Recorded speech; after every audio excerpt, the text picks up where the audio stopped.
Já pensaram, eu estive falando esse tempo todo aqui com o telefone, com o microfone desligado, né? E vocês não me avisaram ali no chat. E a câmera também estava desligada. Gente, que barato, vai ficar um tempão. Mas enfim, boa tarde, seja bem-vindo todo mundo. Eu não liguei a câmera, não liguei o microfone, estava falando, fiz a introdução, viu? Vou refazer a introdução. Primeiro, estão me ouvindo direitinho? Deixa eu ver ali no chat. Pronto, então valeu.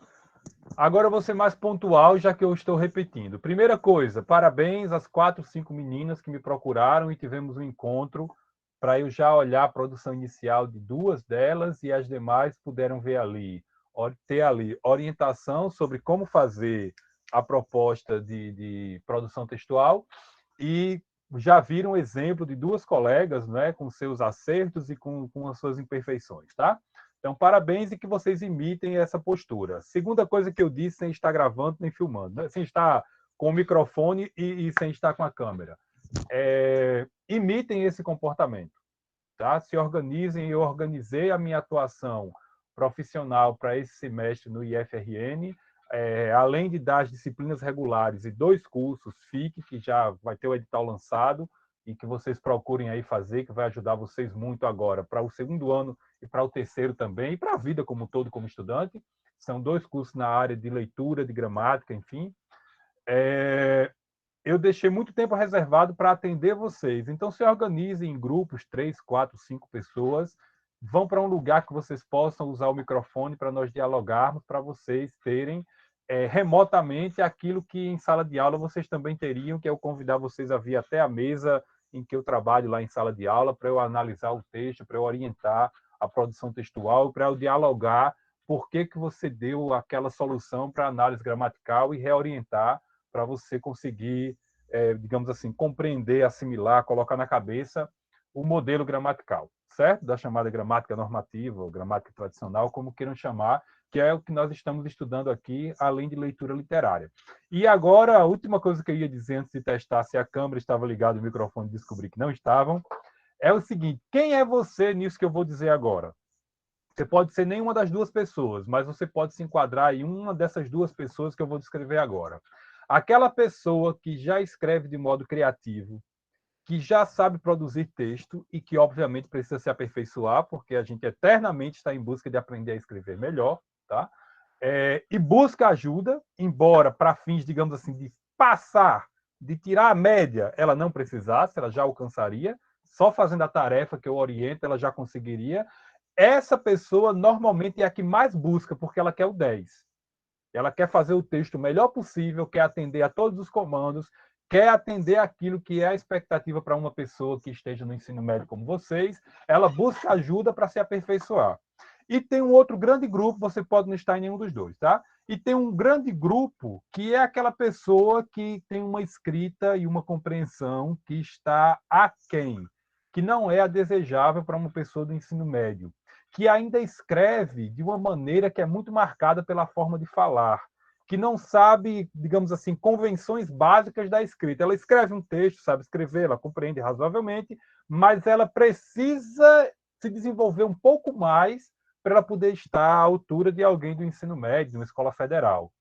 Essas pessoas, geralmente, a minha experiência me mostra isso, eu não tenho uma estatística para dar, não tenho números, mas eu diria para você que quase todas ficam por medo, por timidez, por imensas razões aí emocionais, pessoais, elas fogem, elas não procuram minha ajuda. Eu apelo, chamo, digo, venha, preciso lhe reorientar, preciso ler o seu texto.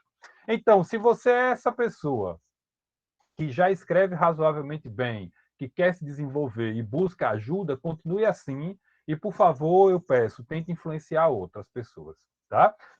Quanto mais as pessoas estiverem bem na vida, vou dizer que algum deles fique rico, melhor para você. E outra coisa, se você é desse grupo, tem alguém com o microfone ligado. Se você é desse grupo que sabe, que percebe pela sua nota, você fica ali raspando a média, abaixo, acima, um pouco, quase nada. E você não procura ajuda, mude. Vença essa coisa do medo, vença essa coisa da timidez, Teve alguém de uma das turmas com que eu estou trabalhando agora que disse que quem tem mais dificuldade não procura por vergonha. Então, é o momento de você traçar uma linha no chão e dizer assim: o passado ficou daqui para lá. Agora é o presente e eu vou me modificar. Porque nunca vi uma pessoa que teve benefício porque é tímido e medroso. Então, superem isso, certo? Eu estou aqui para ajudar vocês, para orientar vocês. Vocês terão bolsista, espero, né? Estamos aí com a busca por bolsista para ajudar vocês, um colega de terceiro, quarto ano, enfim. Enfim, mas tem a mim, tá? Tem as vídeos da internet para ajudar, sim, mas tem o professor que está ali disponível para ajudar vocês. Superem esse medo, superem essa timidez. Dito isso, vamos para a nossa aula de hoje. Eu preparei mais uma vez um material para compartilhar com vocês. Já vou colocando aqui em tela. Hoje nós vamos estudar. Agora eu gostaria que alguém dissesse ao microfone. Consegue ver o que está projetado aí? Conteúdos, conto de horror e mistério. Por favor, alguém fala ao microfone quando estiver vendo? Sim. Pronto. Então, nós vamos ter aí, durante os nossos próximos 25 minutos, né? Já foram embora 35 minutos, na verdade. 30 minutos. Meu Deus, eu não sei fazer conta, não. É 35. 35 mais 10 dá 45. Então, cerca de 35 minutos eu vou trabalhar com vocês a parte de leitura literária do nosso estudo de hoje. No segundo momento, nós vamos ter a parte de relações gramaticais, de sintaxe, né? Adjunto adverbial, adjunto adnominal, aposto e vocativo são os 4 conceitos, os 4 casos que nós vamos estudar hoje, revisando o que estudamos em aulas anteriores, tá? Então, prestem bastante atenção a esse nosso momento agora, tomem nota aí do que vocês acharem importante, do que eu indicar como importante. Eu vou começar hoje pela leitura de um fragmento de um conto chamado O Gato Preto, de um escritor americano chamado Edgar Allan Poe. Eu gostaria que vocês conseguissem, assim, despertar a mente de vocês para o seguinte: cada leitura dessa que nós estamos fazendo aqui, quando eu apresento para vocês a Alice no País das Maravilhas, quando eu apresento para vocês a Pata do Macaco, quando eu apresento para vocês o Gato Preto, obviamente é só uma abertura para um mundo de leituras que a nossa aula, o nosso curso não dá conta, e que vocês podem ter a vida inteira, de tempos em tempos, conhecendo um novo conto, vendo uma nova adaptação para o cinema de algum desses contos aí, é para uma vida inteira. Mas pensando de modo mais imediato, no momento que vocês forem fazer uma comunicação, fazer uma mini palestra, fazer uma fala no trabalho em que vocês atuem, ou uma redação para o Enem, sendo mais utilitário ainda, mais específico ainda, lembrem-se de que essas leituras, elas estão aqui não meramente para um exercício escolar. É para um exercício escolar? É. É para tirar uma nota? Tudo bem, é. Mas elas estão para, de alguma forma, ampliar o horizonte de percepção de vocês, de conhecimento de vocês em relação aos bens culturais. Dizendo de uma forma mais simples, está aqui para vocês poderem demonstrar que são mais sabidos, que sabem mais, entendeu? Que conhecem mais. É essa a ideia, ou seja, que vocês têm um repertório cultural de quem passou pela escola, de quem teve módulos e módulos, semanas e semanas de leitura. Então, vocês podem, eu vou brincar, né? Qualquer lugar do mundo que vocês lançarem mão do conto O Gato Preto, anota aí, O Gato Preto, temas. Se vocês forem discutir um tema sobre ética, coloca aí, O Gato Preto, ética, O Gato Preto, relação marital, ou seja, marido, mulher, enfim, relação matrimonial, como queira. Não é cônjuge, é cônjuge, não é? A relação dos cônjuges entre si. Coloca aí, se você não conhecer nenhuma dessas palavras ou expressões, você pode colocar casamento, tema do casamento, tá? Vocês podem, outro tema aí do Gato Preto, a questão da relação dos seres humanos com os animais, de um modo geral. Então, qualquer momento que vocês forem discutir, debater, escrever sobre um desses temas e outros, que eu não consigo dizer agora, você pode lançar mão desse conto O Gato Preto de Edgar Allan Poe, porque ele é uma obra artística, uma obra criativa, que faz parte, digamos assim, do conjunto de bens culturais que são considerados respeitáveis por aqueles que estudam, por aqueles que são considerados cultos. Entendem?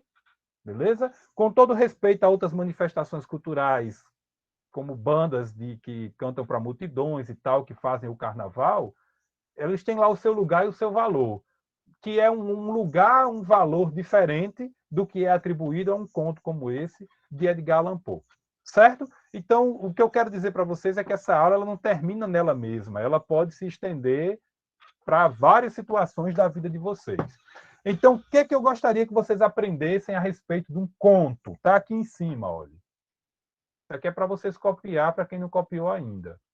Como é que é a organização de um conto? De um modo geral. O que é recorrente nesse gênero narrativo, que conta alguma coisa que aconteceu? Tá? O conto ele tem um momento de equilíbrio, um desequilíbrio e uma volta de equilíbrio. É de toda narrativa. Especificamente o conto, tem aí na tela para vocês anotar. Você tem a apresentação, que eu estou tratando aqui, a apresentação das personagens. Quem é que vive essa história? Essa é a pergunta. Apresentação. Complicação. Em que essas pessoas se envolveram? Ou esses animais, ou seja lá quem for. Qual é o ponto alto dessa história? Qual o clímax? E qual é a resolução dada? Qual foi o final? Como é que acabou essa história? Certo? Então eu vou convidar vocês, incentivar vocês, estimular vocês a lerem O Gato Preto. Tem muito vídeo no YouTube sobre o Gato Preto, olhem lá, dá para ouvir a história. De repente você encontra lá um vídeo que já tem o texto na tela, você vai lendo e ouvindo, tá? Eu vou me restringir aqui à apresentação. Beleza? Posso avançar?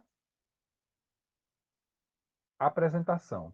Diferentemente de uma revista em quadrinhos, de uma animação que vocês veem no YouTube, de um filme, de uma série que já dá para vocês a cara do personagem, a voz do personagem, não no quadrinho, né, mas numa produção cinematográfica, né, numa série, num filme.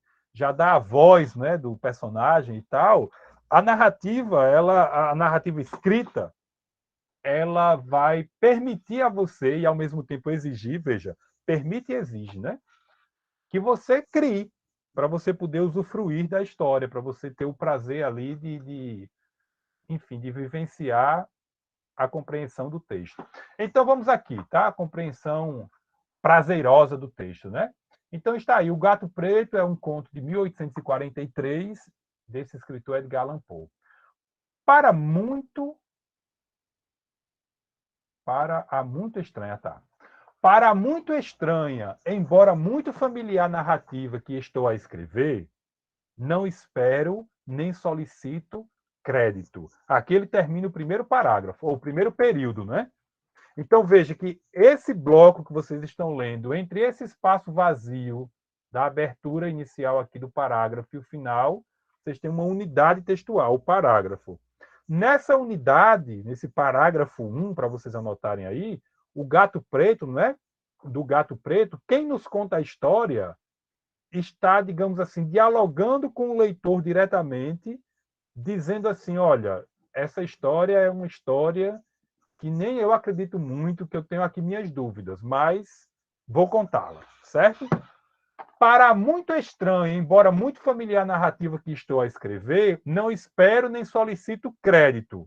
Ele está dizendo: não espero nem peço que você acredite muito, não. Vamos lá. Louco, em verdade, seria eu para esperá-lo, esperar que nós dessemos muito crédito a essa história, né? Num caso em que meus próprios sentimentos rejeitam seu próprio testemunho. Então, nem ele acredita muito nessa história. Mas ele termina o parágrafo dizendo assim: contudo, louco não sou, e com toda a certeza não tenho sonhado, mas amanhã morrerei e hoje quero aliviar minha alma. Então, nós estamos aqui na apresentação. Veja que é um pequeno parágrafo aí de 4 linhas, organizado em 4 unidades, que são os períodos. Quem ainda escreve um blocozão sem colocar ponto, aprenda com Edgar Allan Poe que o parágrafo é dividido em períodos. Certo? Tudo bem? Então, quem é essa pessoa que vai contar a sua história e que se apresenta a nós agora? É uma pessoa muito angustiada, né? Muito inquieta, que tem a sensação de que vai até morrer e vai escrever para se sentir vivo, para se sentir melhor, né? Vamos avançar. Meu imediato propósito é apresentar ao mundo, plena, sucintamente e sem comentários, uma série de simples acontecimentos domésticos. Veja aqui, mais uma vez, um bloco que começa com vazio, termina com vazio, dividido em períodos. Tá aqui, vou colocar uma barra, final do primeiro período. Segundo período, vai até esse ponto aqui. Acreditem, tem provas para ganhar R$ 10.000. Se você não souber o que é período, você não consegue fazer uma das questões. Não sabendo fazer uma das questões, perde a vaga do emprego. Pelas suas consequências, estes acontecimentos me aterrorizam, me torturam e me aniquilam. Então, veja, a apresentação do personagem, para vocês irem aí mapeando. A apresentação daquele que conta a história no Gato Preto, do narrador, é um homem aniquilado, aterrorizado, angustiado. Nem ele entende bem pelo que ele passou. Entretanto, não tentarei explicá-los. Mais um período. Para mim, apenas se apresentam cheios de horror. Outro período, curtinho, né? Para muitos, parecerão menos terríveis do que grotescos, do que uma coisa assim bem aberrante, vamos dizer, bem esquisita. Para vocês, quando forem ler, como é que vai ser essa história? É uma história que é o sobrenatural ou é o acaso? Essa é a pergunta. Mais tarde, talvez alguma inteligência se encontre que reduza meu fantasma a um lugar comum. Alguma inteligência mais calma, mais lógica, menos excitável que a minha, e que perceberá nas circunstâncias que pormenorizo, que conto os detalhes, com terror, apenas a vulgar sucessão de causas e efeitos bastante naturais. Então, veja, para quem conta essa história, tem algo de sobrenatural, tem algo aterrorizante nela, algo monstruoso, algo que é sobre-humano. Agora, talvez uma inteligência mais racional encontre só causa e efeito. Aconteceu isso, então ocorreu aquilo outro. Uma coisa gerou como causa, como consequência, outra coisa, tá? Ficará o convite, não vai ter spoiler do que aconteceu. Quem não conhece a história não vai conhecer aqui comigo agora. Fica o convite para leitura. Eu quero só que vocês percebam a apresentação das personagens. Certo? Ele agora se apresenta, essa pessoa que conta a história, esse narrador que participa da história, ele conta o que ele viveu, ele é um homem angustiado, aniquilado, perturbado, sofrido, tá? Agora vamos para ele na infância. Agora eu quero que vocês percebam, olha, o que está em negrito aí. Vocês poderiam fazer um esquema para um parágrafo para vocês imitar. A parte inicial do parágrafo como a parte que tem a informação principal. É a parte sobre a qual vai se desenvolver o parágrafo. No meio do parágrafo, você tem o desenvolvimento, a expansão da ideia inicial. E, ao final, você tem a conclusão do parágrafo. Essa aula serve para você, servia para o ensino fundamental, serve agora para o ensino médio, para a graduação, para a pós-graduação. É possível que você faça um trabalho de final de especialização, uma dissertação de mestrado, uma tese de doutorado, e o que você vai precisar organizar nos seus parágrafos seja exatamente isso que eu estou dizendo para vocês. O início do parágrafo tem a informação principal, no corpo do parágrafo tem o desenvolvimento dessa informação, e no final do parágrafo tem a conclusão da unidade, que é o parágrafo, já com um link, talvez, não obrigatório, com o que vem depois. Conseguem esquematizar isso no papel? Chamem essa parte em negrito aí de tópico frasal. É uma frase, é algo que você diz, que já comunica algo para o seu leitor, mas é também o tópico. É aquilo sobre o que você vai falar. Conseguem entender isso, gente? Leiam aí o que está em negrito. Olha. Salientei-me desde a infância, ou seja, ele se destacou, não é? Salientei-me desde a infância pela docilidade e humanidade do meu caráter. Então, tudo que ele vai falar depois desse parágrafo, nós esperamos é que seja sobre a infância. Como é que era essa pessoa quando era criança? Beleza? E aqui, olha, eu vou marcar para vocês com 2 barras, termina o primeiro período. Eu botei interrogação sem querer. Termina o primeiro período. Agora vem o segundo período, que é o desenvolvimento do parágrafo até chegar à conclusão do parágrafo. Para quem não sabe ainda o que é parágrafo, é esse bloco todinho aqui, que começa com um vazio e termina com outro vazio. Salientei-me, ou seja, destaquei-me desde a infância pela docilidade e humanidade de meu caráter. Minha ternura de coração era mesmo tão notável que fazia de mim motivo de troça de meus companheiros, ou seja, ele sofria bullying, ele era zoado porque ele era muito bonzinho, ele era tão bom que era tolo, né? Gostava de modo especial de animais. Agora vão acompanhando, que o nome do conto é O Gato Preto. Gostava de modo especial de animais, e meus pais permitiam que eu possuísse grande variedade de bichos favoritos. Gastava com ele a maior parte do meu tempo e nunca me sentia tão feliz quando com eles dava comida e os acariciava. Ponto. Outro período, vou marcar com a nossa linhazinha em serpentina de novo. Esta particularidade de caráter aumentou com o meu crescimento e na idade adulta dela extraía uma das minhas principais fontes de prazer. Ele tinha muito prazer em estar com os bichinhos, entenderam? Alguém aqui é assim, gosta de animais ou gosta de cachorro na foto? De louça. Ou no meme, né? Aqueles que têm dedicado a afeição a um cão fiel e inteligente, pouca dificuldade tenho em explicar a natureza ou a intensidade da recompensa que daí deriva. Ou seja, deriva muito prazer de você estar com um cãozinho fiel. Alguém aí gosta de cachorros? A fidelidade, o amor que o cachorro tem, né? Há qualquer coisa no amor sem egoísmo e abnegado de um animal que atinge diretamente o coração de quem tem tido frequentes ocasiões de experimentar a amizade mesquinha e a fidelidade frágil do simples homem. Então, diferente dos animais que são abnegados, eles não estão nem aí para interesse pessoal, né, particular, os homens são mesquinhos. Então, ele diz que gostava dos animais por esse prazer de estar com eles, né, sem que eles tenham qualquer interesse. Vejam que tudo que é dito nesse parágrafo aqui é sobre a relação de quem conta a história para nós com os animais. Percebe o que é o texto bem escrito? Agora vem outro parágrafo. Olha a linha inicial aqui, o que eu estou chamando de tópico frasal. Esquematizem no caderno de vocês. Parágrafo, pode colocar aquele símbolozinho assim, né? Parágrafo padrão. Frase inicial, tópico. Corpo do parágrafo, desenvolvimento. Final do parágrafo, conclusão.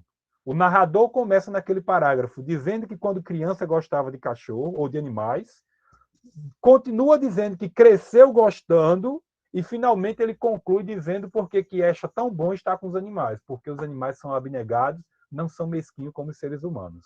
Percebe uma unidade em uma das partes do texto? Vamos para outra unidade. Casei-me ainda moço e tive a felicidade de encontrar em minha mulher um caráter adequado ao meu. Agora ele já adulto, olha, quando criança eu sofri até bullying porque era muito bonzinho. Gostava de animais, continuei gostando. Os animais são mais interessantes às vezes do que os seres humanos. Concorde você ou não, é o que o narrador lá de Edgar Allan Poe nos diz. Agora ele conta do casamento. Observando minhas predileções pelos animais domésticos, não perdi a ela a oportunidade de procurar os das espécies mais agradáveis. Então ele vai contando do casamento agora. A esposa dele apoiava o amor que ele tinha por animais. Tínhamos pássaros, peixes dourados, um lindo cão, coelhos, um macaco e um gato.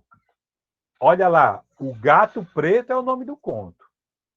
Este último era um belo animal, notavelmente grande, todo preto e de uma sagacidade de espantar. Ao falar da inteligência dele, mulher que no íntimo não tinha nem um pouco de superstição, fazia frequentes alusões à antiga crença popular que olhava todos os gatos pretos como feiticeiros disfarçados. E aí, gente, vocês já ouviram falar dessa superstição? Eu nunca tinha ouvido até ler esse conto. A ideia de que gato preto tem um feiticeiro dentro, né? Eu tenho um amigo que gostava muito de um cão que ele criava, chamado Skol, e esse Skol, o bichinho, morreu faz pouco tempo, morreu esse ano. E esse meu amigo, quando via Skol brincando com a gente, ele dizia aí, tem um ser humano aí dentro, homem. Isso não é só um cachorro, não, né? Parece que essa coisa do animal ter algo de humano paira, né? De geração a geração. Então ele está nesse parágrafo falando, agora misturando a relação dele com os animais, o casamento e a presença desse gato. O que é que ele faz com esse gato nessa história, hein? Convido vocês a ler. Não que ela se mostrasse jamais séria preocupação a respeito desse ponto, ou seja, de ser um feiticeiro, né? E eu só menciono isso final, pelo simples fato de justamente agora ter me vindo a lembrança. Então você consegue acreditar nesse narrador? Ele está dizendo assim: olha, eu não acredito muito nessa história de que o gato era um feiticeiro, não. Ela também não acreditava muito, só citava. E eu só estou dizendo isso agora porque está me vindo à cabeça à medida que eu escrevo. Então, leia um conto, e poderia ser uma questão interessante para você escrever, dizer assim, o narrador fala a verdade nesse ponto, ele mente. Justifique, argumente. Tá? Agora chega o gato, olha, Plutão. Assim se chamava o gato. O nome do conto, o Gato Preto. Era o meu preferido companheiro. Olha o parágrafo aqui, se iniciando com esse tópico frasal. Ele nos diz algo, é uma frase, tá? Plutão era meu preferido companheiro. Era o meu preferido companheiro. Tudo que ele vai dizer agora, nós esperamos que seja sobre essa relação de amizade do ser humano com o gato, né?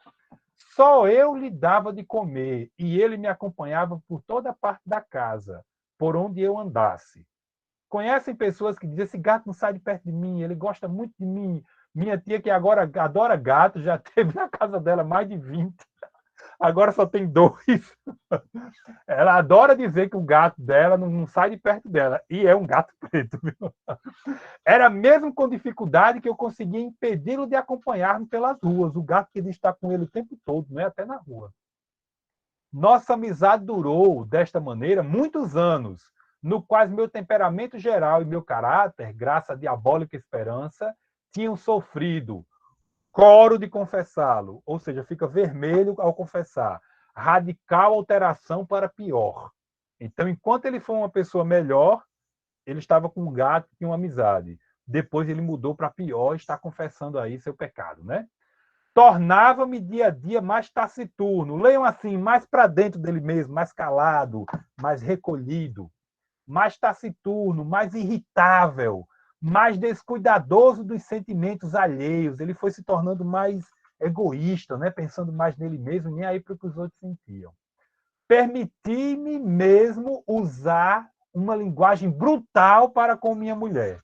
Então você tem aí personagens apresentados: um gato amável e companheiro do seu dono, um homem que sai de uma infância de ser amável para uma fase adulta de ser violento, e uma esposa que era companheira e que buscava agradar o seu marido e que não tinha conflito com ele, e esse marido passa a ser alguém violento contra a mulher.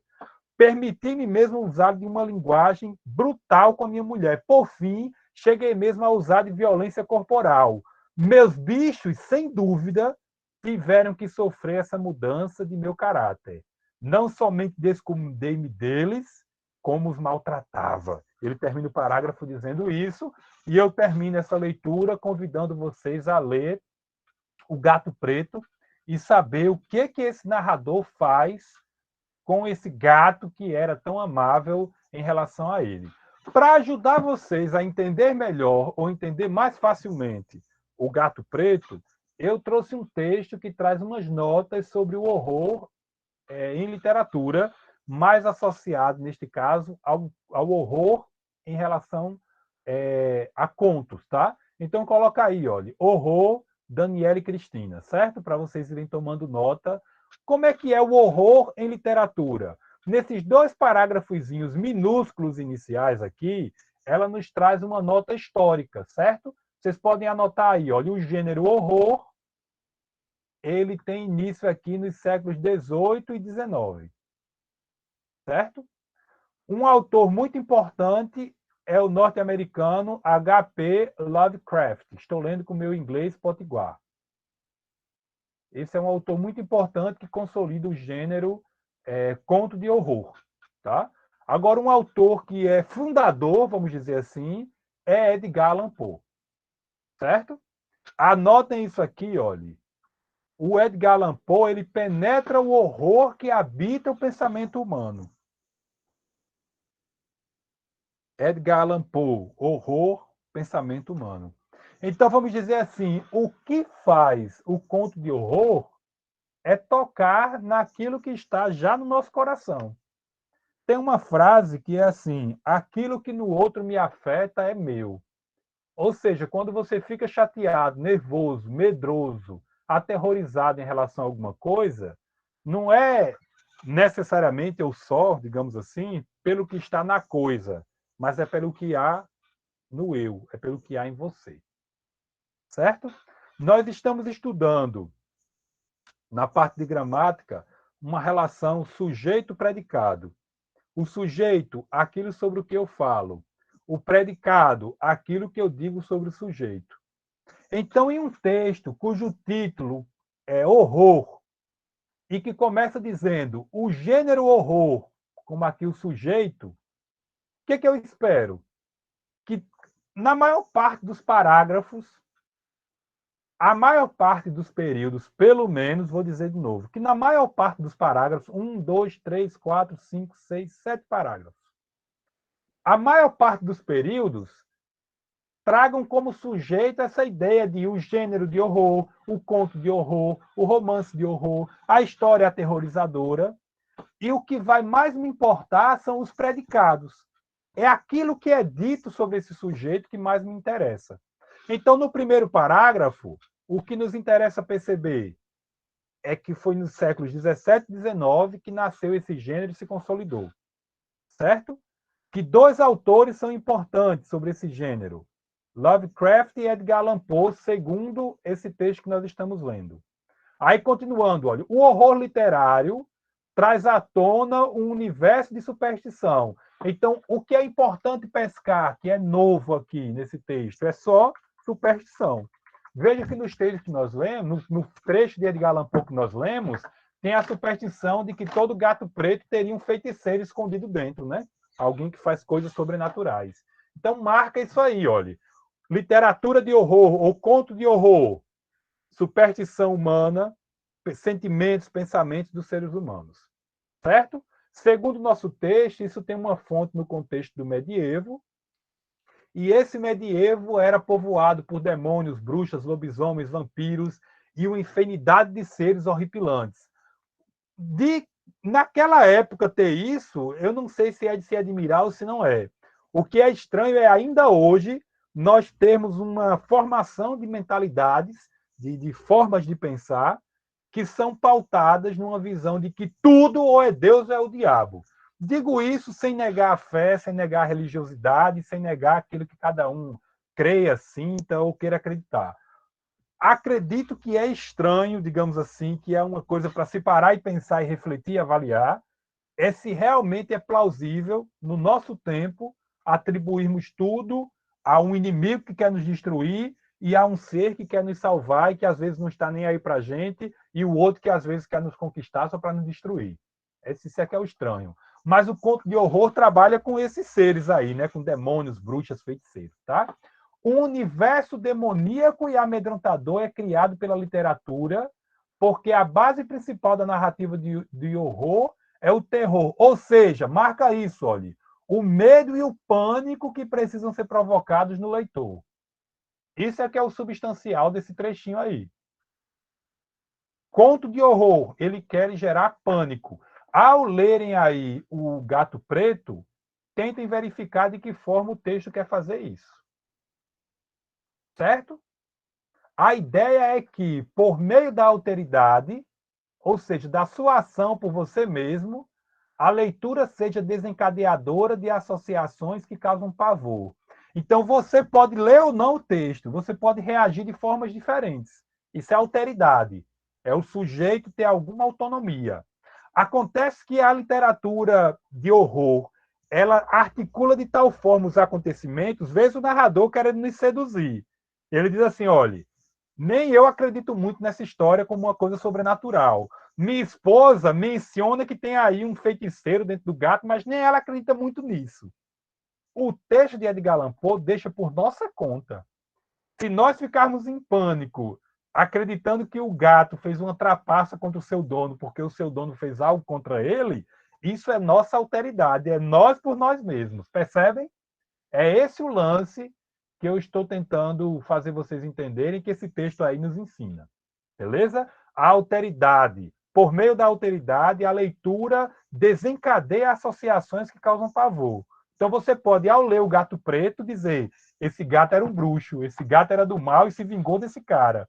Ou não, fica por sua conta, certo? No que diz respeito à estruturação, as produções de horror exigem a criação de mundos permeados pelo mal. Marca isso aí, olha, anota isso. Conto de horror, mundo permeado pelo mal. Imagens dantescas, que é uma alusão ao inferno que está nessa obra aí, a Divina Comédia de Dante Alighieri. O dantesco seria, digamos assim, o infernal, o que causa pavor, tá? O enredo das histórias de horror é uma espécie de convocação a tudo que há de sobrenatural, fantasmagórico, certo? A manifestação de horror, isso é o sujeito. Eu risquei, porque a gente já sabe que é sobre isso que o texto está falando todinho. Interessa o que vem depois, olhe. A manifestação de horror na realidade está atrelada à guerra, destruição, morte. Por isso, ao ler uma obra que contém o elemento aterrorizante, eu retirei isso porque isso não é substancial no parágrafo. O que é substancial é o que vem agora, olha. O leitor embarca no pesadelo arquitetado pelo escritor sem questionar. Então, anote aí, o leitor não questiona. Ele vive o texto como um sonho. Agora é um sonho de angústia. É um sonho que causa mal-estar. Certo? Se você vai viver essa experiência ou não ao ler um texto ficcional vai depender de muitas coisas. Uma delas é saber ler. Porque, digamos assim, o prazer de viver outra realidade, de viver outro mundo, de entrar no País das Maravilhas, de se envolver com essa história aí do gato preto, não é o prazer fácil de dar uma mordida num pedaço de doce e o açúcar ativa um monte de coisa no corpo da gente e funciona para o cérebro como uma droga. Não é o prazer fácil de morder uma barra de doce, para quem gosta de doce, né? É um prazer mais elaborado de tomar, por exemplo, um suco sem açúcar e experimentar o prazer da fruta, o prazer do sabor da fruta, propriamente dito, e não do açúcar colocado ali. É o prazer não de tomar um café açucarado, mais uma vez o açúcar funcionando como uma droga no organismo, né? Mas o prazer de saber fazer o café de uma forma que você possa tomá-lo sem açúcar. Certo? Então está aí. O horror, hoje, ele pode trazer, diz esse texto para a gente, para quem for conhecer outros autores, a própria realidade apocalíptica para a construção ficcional. Então você pode fazer um conto de horror que narra, que espelha, que retrata algo que é próprio desse nosso tempo. Desse nosso tempo de mais de 500 mil pessoas mortas só no Brasil e de algumas pessoas ainda desprezando os cuidados, de pessoas ainda alucinadamente defendendo tratamentos ou prevenção que ninguém que estuda defende. Imagine que horror você está com uma pessoa que diz que não usa máscara porque não tem medo do vírus, mas, na verdade, quem não usa máscara está jogando o vírus nos outros. Quando eu vou à feira comprar minhas coisas, eu ouço as pessoas às vezes dizendo isso, entendeu? E eu digo, essa pessoa não entendeu que a máscara é para não jogar o vírus em mim. E a minha máscara é para não jogar o vírus nela. Então, essa realidade nossa, apocalíptica, meio que de fim de mundo, em que a gente, pelo menos eu já conheço pessoas que perderam muita gente da família por essa doença aí, ela poderia ser objeto de um conto seu de horror, o chamado pelo nosso texto de horror moderno, certo? Então, terminando aqui a leitura e terminando nossa aula, nesse momento, vamos para o intervalo e teremos a segunda parte. Vamos ler esse trechinho, olha. Dos autores contemporâneos destacam-se Stephen King e Clive Barker, aclamado pela crítica e considerado como um dos mestres do horror na literatura e no cinema. E aí as histórias de King amedrontam e assombram o público. Ele diz que a matéria-prima de suas narrativas são os sonhos e delírios que ele tem. Ele tira dele mesmo as histórias, né? Tem um filme aí, né, de Stephen King para o cinema recentemente adaptado, It, né? A coisa. Tudo isso reverbera em situações sobrenaturais, com destaque para a morte e a escuridão que habita a alma humana, tá? Então está aí a morfologia do conto de horror, é com base nesse livro que foi elaborado esse texto que eu li para vocês agora comentando. Eu vou parar o compartilhamento para fazer uma breve revisão e encerrar esse nosso momento, tá? Professor? Certo, Thales. Deixa eu só fazer a revisão. Então, o que nós vimos? O conto de horror é um conto que é arquitetado, que é engendrado para causar pânico no leitor. Esse pânico vai depender, obviamente, de um pacto que o leitor faça em dizer assim, eu vou aceitar entrar nesse mundo. E aí, quem arquiteta o conto, quem constrói a narrativa, tenta tocar o leitor naquilo que o leitor já tem, né? Senão não seria tocar. Então, vamos dizer de outra forma. Tenta tocar o leitor no universo dos seus próprios medos, da sua superstição, das suas inquietações. Tá? E eu convido vocês a lerem aí o conto de horror de Edgar Allan Poe e vocês terão a oportunidade de mais à frente construir um conto de horror, se for essa opção que vocês tiverem, dentre as que eu vou apresentar para vocês. Vai lá, Thales, pode perguntar. Eu ia falar sobre Stephen King, né? Que, como o senhor falou, ele fez um filme, né? O It, a Coisa. Adaptaram, né, a obra dele? Foi ele que fez o filme? Eu creio que não. Eu creio que não, Geralmente são foi baseado em alguma obra, alguma coisa dele. produtoras compram o direito de adaptar o filme e tal, Certo. papá. Aí, sobre a superstição, né? Dos palhaços, coisa do tipo medo que as crianças Uhum. têm sobre palhaços, toda essa Não é só, superstição mesmo. não é só criança não, viu, Thales? Teve uma época que estava tendo um lance aí de palhaços aparecendo na estrada e o povo ficando aterrorizado, né? Aí eu É, li uma análise que dizia o seguinte, quando a gente vê o rosto de alguém, a gente consegue mensurar, avaliar se aquela pessoa é do mal ou não é, entendeu? uhum. Quando você tem um palhaço, você se desnorteia por completo, você não sabe o que é aquilo, né? Eu não sei, eu acho que se eu encontrasse um camarada vestido de palhaço na minha frente, a minha vontade era estourar a cabeça, entendeu? Vai pra lá. Sim. Mas diga, eu lhe interrompi. Aí também foi interessante o que, no final, o que dava força a esse palhaço, né?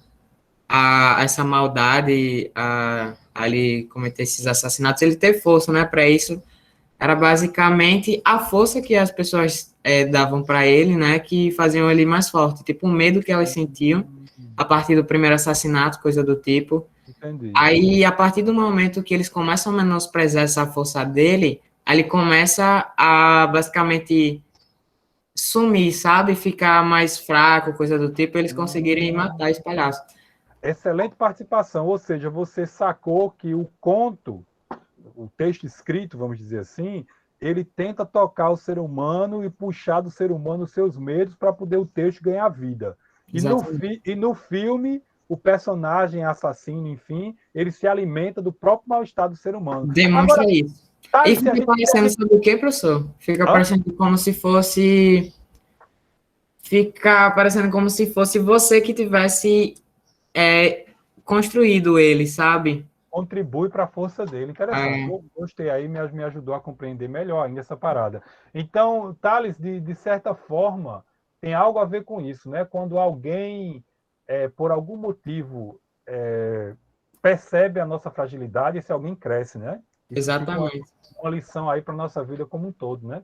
Quando É, alguém quiser se impor diante de nós com bullying ou com os processos de sujeição, né, que às vezes tem nas interações, não só sexo-amorosas, mas como um todo, né? A gente também saber se impor é uma coisa importante para jogar para longe essas pessoas sugadoras de alma e destruidoras de mentalidade, de serve mente, né? como lição de moral. É.